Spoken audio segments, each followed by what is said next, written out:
What's up, Ego Hackers? This is the C.S. Joseph podcast. I'm your host, C.S. Joseph, and this is season 25, episode 4. It's been a while since I've done an episode for season 25. There's only 2 episodes left. It's a pretty short season, just like season 5, which talks about compatibility, also known as cognitive synchronicity, to a point where it's just like, okay, it's a pretty fast subject, 5 episodes, no big deal, right? Well, it's no different for this season. And since it's the end of the year here in 2021, or at least the beginning of a new one very soon, depending on your belief set.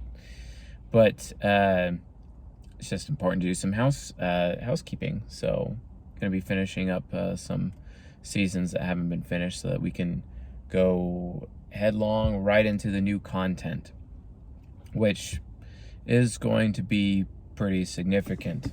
I even have a small preview for you folks. The whiteboard is coming back, just not in this particular episode, but I'm going to be finishing out season 24 as well. We'll be doing a lot of episodic content for the podcast and for the YouTube channel, similar to what we're doing for the members at csjoseph.life/members, where we have all of our private content. So season 25 is about cognitive asynchronicity. We've been talking about camaraderie and why is camaraderie actually important. It's so funny to me because the majority of people out there that I meet within the CSJ community or the MBTI blogosphere is utilizing Myers-Briggs type indicator or Jungian analytical psychology, socionics, objective personality system, all these kinds of things to, identify their own type and know more about themselves. But the reality of the situation is they want to utilize this science of Jungian analytical psychology to basically identify or easier to identify people that they can have sexual relationships with. And this is no different from men or women. They all do it. And at the end of the day, it seems to be the actual primary focus as to why anyone bothers to get into this science. The thing is that when it comes to sexual relationships, oftentimes people are not willing to get into sexual relationships without having, two opposing things on a spectrum that they're kind of seeking out when it comes to relationships. And the first and foremost is sexual tension. Sexual tension itself is what creates sexual interest, which leads to the act of sex. And then after the act of sex, you have closeness, which is the other side. The closer you are to somebody, the less sexual desire you actually have for them. Which kind of sucks if you think about it in terms of monogamous relationships, because if you're monogamous, you're often very close, which means your sexual attraction will go down. So you have to create sexual tension in some capacity within the context of a monogamous relationship. A lot of people don't know that. My source on that is Mating in Captivity by Esther Perel. Please check that out if you care to. I agree with her analysis and research on identifying the problem and explaining the problem, but in terms of her recommendations on how to solve that problem, I staunchly disagree with her. But regardless, it's still a good read, and Esther Perel is an excellent, or Esther Perel, I don't know how to say her surname, but regardless, it's an excellent read for those of you that want to read. It should be at csjoseph.life/reading. If it is not at csjoseph.life/reading, please open a ticket by emailing support@csjoseph.life so we can get that fixed. Also, if you have any recommendations on how to make that webpage not as visually ugly, please include that in your ticket. I'd appreciate it. Always collecting feedback on how terrible things look around here. That being said, so when it comes to relationships, people just really undervalue camaraderie. And this is just something that I'm going to insert here within season 25 that a lot of people don't really get and probably will not understand. Because, it's interesting that, certain episodes are really, really popular on this YouTube channel compared to others. And it's episodes like these that are not very popular. And these episodes that are not popular are the most important ones because they have the most important information in them, where you'll start learning about, why camaraderie is actually important, especially when it comes to sexual relationships. But camaraderie actually creates sexual tension. If you think about it, camaraderie is a source of sexual tension. That means that you will have a much better sexual relationship. If you have a relationship that's all about synchronicity or compatibility versus camaraderie and asynchronicity, you're going to have a big problem, because like I say, for the golden pair, it's the highest highs, but it's the lowest lows. And within the lowest lows, the reason why there are the lowest lows is because you ultimately enable each other's ego investments, and that is a problem. Golden pair, silver pair, bronze pair, enigma relationships. Enigma is basically superego relationships. Those tend to enable more than disable. Those tend to end up providing a lot of closeness in relationships, whereas they don't have enough tension. So what I like to do when it comes to cognitive functions, when it comes to my sexual relationships, I like to have sexual relations. This is my preference. Not saying that because I don't limit myself. I don't limit myself whatsoever in terms of sexual relationships. That is in terms of a woman's age, or I have a few requirements, but I don't really limit myself. Her culture, skin color, no. Both of the mothers of my children, they're exotic, basically. They're not white people like myself, for example. So that's just kind of the direction that I go. My wife is not Caucasian by any stretch of the word. She's not Anglo-Saxon, etc. But within sexual relationships, I've noticed that there's a lot of enabling, and that enabling can lead to a lack of sexual desire. And this is one of the values of asynchronicity. I know in previous episodes within this season 25, I've been talking about various other values, for camaraderie or cognitive asynchronicity, because they're the same. But I really wanted to touch on sexuality in this particular episode, because we're starting to talk about decision-making functions, decision-making cognitive axes. And since this is episode 4, we're going to talk about introverted feeling and extroverted thinking. And the reason why it's important to mention here is that, this is one of the reasons why I maintain the pedagogue relationship is probably the ultimate, if not the ultimate, sexual relationship a person can be in. Because you allow yourself to have maximum synchronicity, maximum compatibility with your perception functions, which is where sexuality really needs to be. You need to have that sexual compatibility with somebody to really get it on, to make it long lasting. However, by having decision-making incompatibility, decision-making asynchronicity, decision-making functions, judgment functions, camaraderie, you are introducing tension within your relationship. And it's that tension that really helps keep things going within the relationship. This is why it's my personal opinion that, yes, while the bronze pair technically is the type that people marry the most and stay married to the longest, but in terms of having a relationship that's absolutely sexual, very passionate, and a lot long lasting, and in my opinion has even better sex than golden pairs, I have to maintain that if sexuality is one of your top things in your life, definitely go for the pedagogue. The pedagogue, I've just recently realized, is the way to go. Period. End of story. And it's not only are they in a different temple as you, but they still have the highest sexual compatibility with you, but then they have low decision-making, low judgment compatibility, which creates camaraderie within the relationship. So you have a nice balance of synchronicity and asynchronicity within the relationship. That way sexual tension never goes away, yet you still can be close. And you can kind of go in and out of that throughout your relationship, and then you will end up having probably the most passionate relationship, especially sexually, that you as a human being can have in your life.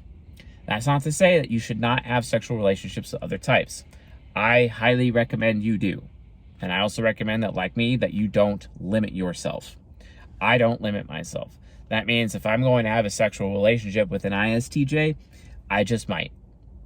Like, I'm not going to limit myself. Sure, I have preferences. Like, like I love Wayfarers. I love Templars a lot. I mean, those are, my and out of the Templars, I like all of them. I like all the Templars. In the Wayfarers, I have to admit, I like all of them. I just do. So I definitely don't limit myself in terms of extroverted sensors. Within introverted sensors, no thank you to INPs.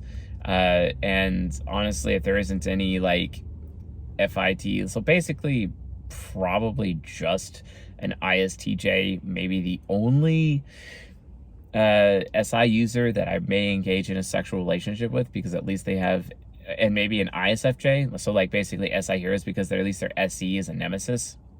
But that's my limit. So I guess I do technically limit myself on the introverted sensing side. So basically those two SJs, but anyone else, I'm just not interested. Like that's just about it. But only, for the sake of variety, and maybe there's familiar reasons, economic reasons, who knows. The thing is that I'm part of the heart temple, and you know what? The heart just wants what it wants. So when it wants something, I'm not going to stop it, because why limit myself in this life? Life sucks enough already. Life is pain enough already. So why am I going to limit myself of my own enjoyment and my own happiness as a man in this society, in this life, when I already have nothing to lose anyway? The deck is already stacked against me anyway, so why do I care? The answer is I just don't. I'm going to live my life, and I don't give a damn. So just remember, there is some value to camaraderie when it comes to sexuality, and I have to call out a lot of people, especially the INTJ and ENTJ women of the CSJ community. I'm going to call you out because for some reason, y'all think the golden pair is the absolute best of the best. And yes, technically on paper it is, but it is not without a lot of pitfalls, just like the bronze pair is not without a lot of pitfalls. So based on those pitfalls, I really, really need you folks to stop only considering your golden pair. I don't know what it is about these NTJ women where they will only, when it comes to like men in their life, they will only want to be with their golden pair. And like, that's just, a really, really rough situation. You don't want to be that woman that leaves a bronze pair, which is a really good relationship, only to get with a golden pair and then have it just blow up in their face afterwards, and then they lose everything in the process because they cheated, because they were being hypergamous. And that's a really bad situation, right? I don't care if they're in development phase. You, like women, you need to be responsible for your hypergamy, like seriously. So that's why I recommend that women don't have very many sex partners, because if they have a really good sex partner, that really good sex partner becomes the precedent for the rest of their life. And if they get into any other man who doesn't meet or exceed that precedent, they will be unhappy, which will lead to divorce and destroyed families and all of that. Another reason to have camaraderie within your relationship. Folks, a lot of people on this channel wonder why I married an ESTP. And the reason why is because she is an extremely challenging woman to be in a relationship with. It's like this constant tug of war between her, where we end up having a lot of, between us, we have a lot of tension. We can be close, we have a lot of tension, and the tension is always there. We just TI parent each other constantly. But we have a good, really good, sexual encounters between the two of us, which is also important. And it's nice to have that pedagogue relationship with her subconscious as she explores her subconscious more. It's a beautiful thing. It's a beautiful thing. And, the challenge that she provides makes me sharper as a person and as a man. It makes me a lot wiser, which allows me to produce better content for you folks. So it's not about me saying that she is the best. It's not about being the best. It's more about she's what I needed at the time. And oftentimes she continues to meet my needs and, produce the sexual tension that we need to keep our relationship going. That's fantastic. Because without it, then, I'm not going to be interested in having a sexual relationship with anymore, which is really important in a marriage, I just have some standards, like the fact that if my wife is 50 years old, she better be sexy in a bikini. That's just it. I require that. I don't care how old they are. That is indefinite. That is indefinite. Especially when I've been in sexual relationships with 47-year-olds, which look smoking hot in bikinis. It's like, what's your excuse? No one has any excuse. Not in my life. So, but camaraderie at a basic level, other than providing sexual tensions within relationships, especially, and I recommend you use decision-making functions, camaraderie really just exists to help people learn and grow. And that's why it creates tension, because growing takes pain. It's growth pains, it's growing pains. That's another issue. So just be aware of that. Ultimately, it's to help people learn and grow. A lot of people, especially in their relationships, are very enabled, want to be enabled with people that are compatible with them. The problem is being enabled or enabling does not exactly help. It's not always the best situation or the best scenario. And I recommend that you be concerned about being enabled in your relationships. It can be a serious problem. It can be a good thing, but if you don't have enough challenge in your life, you're going to live your life in an echo chamber. And regardless if you're a TI user or not, if you're even an FI user, you will be enabled. And you will be ignorant as a result. If you don't want to be ignorant, you probably should marry somebody that will provide a lot of challenge to you, or at least be in a long-term sexual relationship with somebody who will challenge you. Seriously. It's an extremely big deal. And the other thing is that, a lot of people utilize cognitive projection in their life. And cognitive projection is an extremely annoying thing, because what cognitive projection does,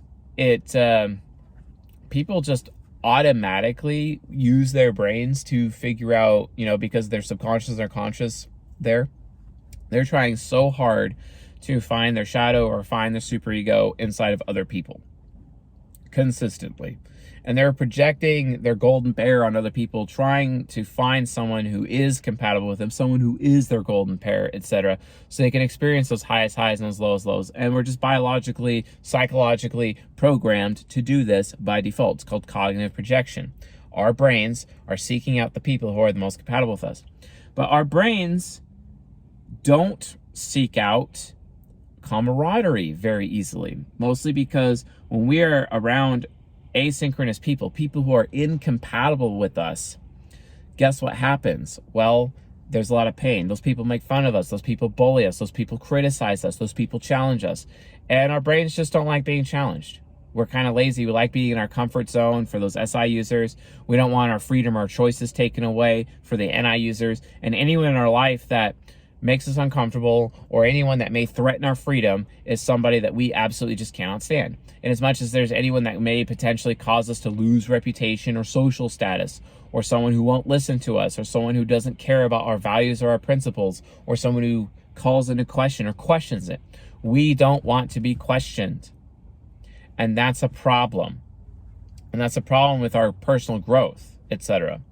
So when it comes to FITE, FI being sympathy, TE being rationale, they are on two sides of the spectrum.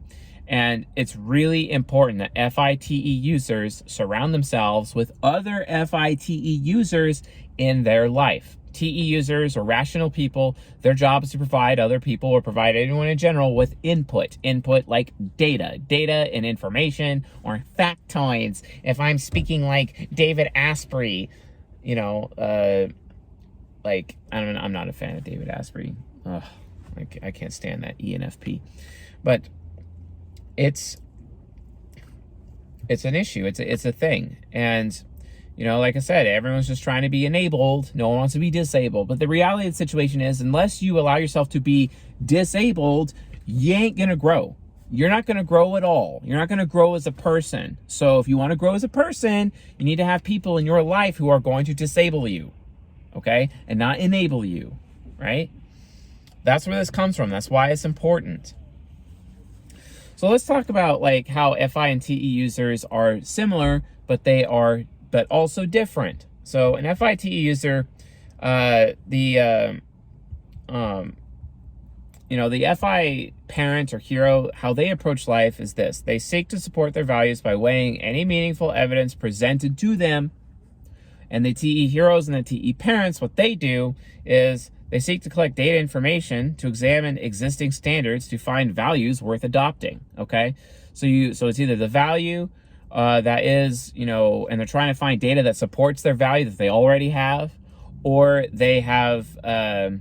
or they're looking at data to see which is valuable and which is not, okay? That's the difference between an FI parent / FI hero versus a TE parent versus TE hero. Both of them are FI users. Both of them are TE users. But at the end of the day, they have different priorities.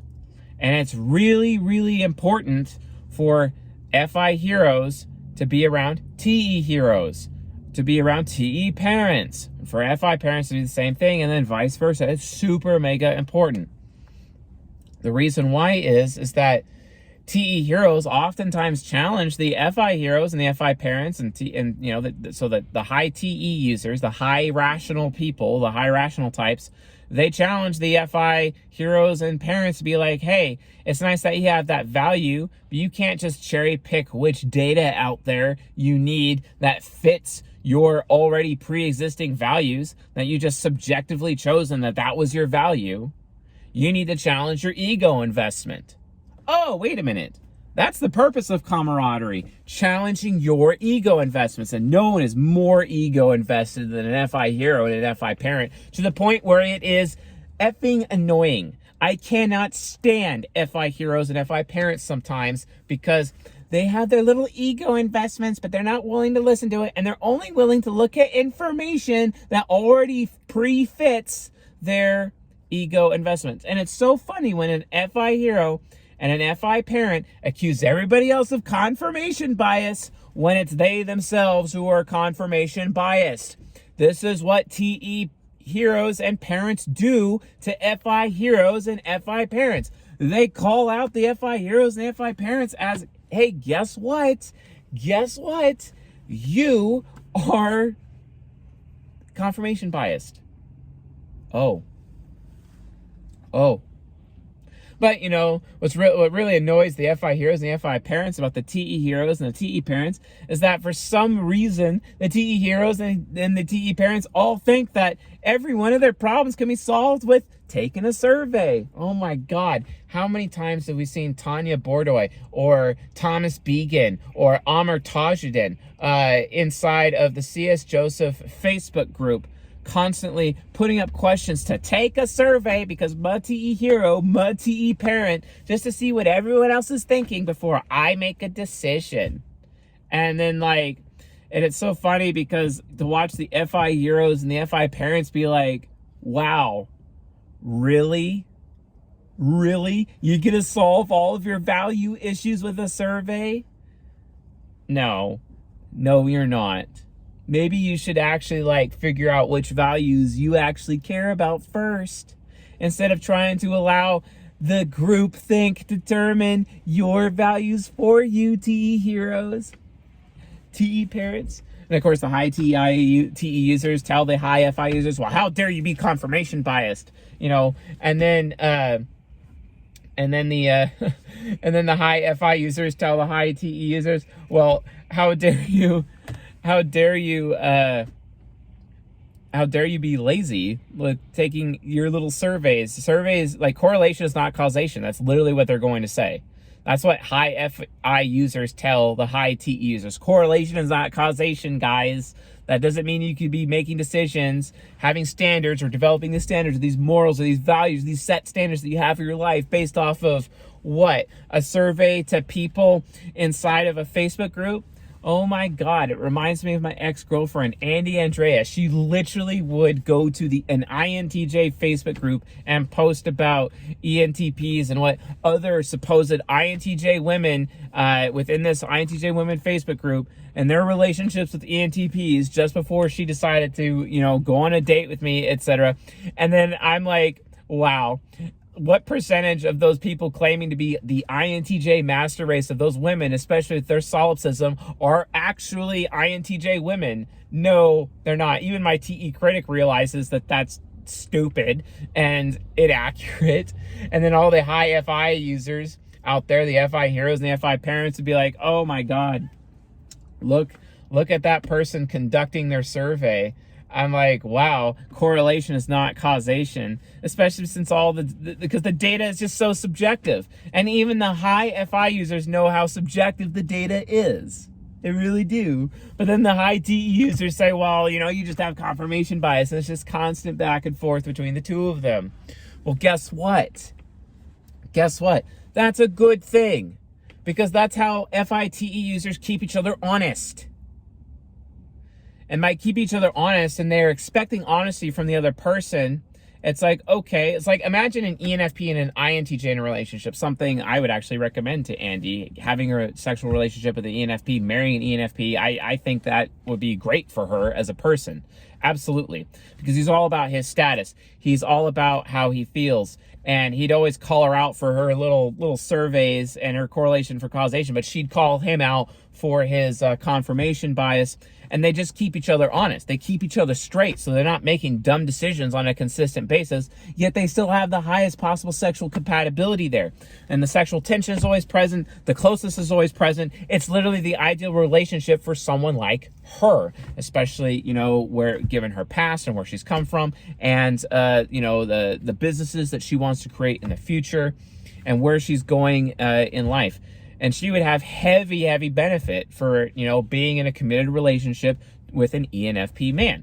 And he would have heavy benefit as well. Not as much as she would, because, let's be honest, it's technically not possible for one man to satisfy, or one woman to satisfy all the needs of one man, although masculine idealism of men gets in the way of that, so it doesn't really matter anyway, because men can't just help but not love their women. And love being, there's no greater love than when a man gives up his life for his beloved, or, love your wife as Christ loved the church, he who gave himself up for her.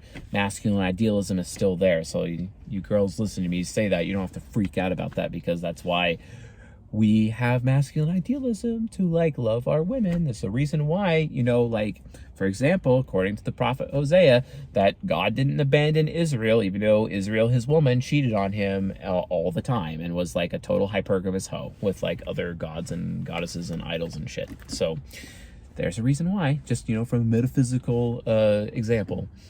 But yeah, the bottom line is that camaraderie is so critical. Camaraderie is so important, especially to your sexual relationships. Not just, and obviously you have to have high camaraderie to even be remotely good in a work situation. For example, what is the professional golden pair? The professional golden pair of an ENTJ. Well, guess what? That is the ISTP.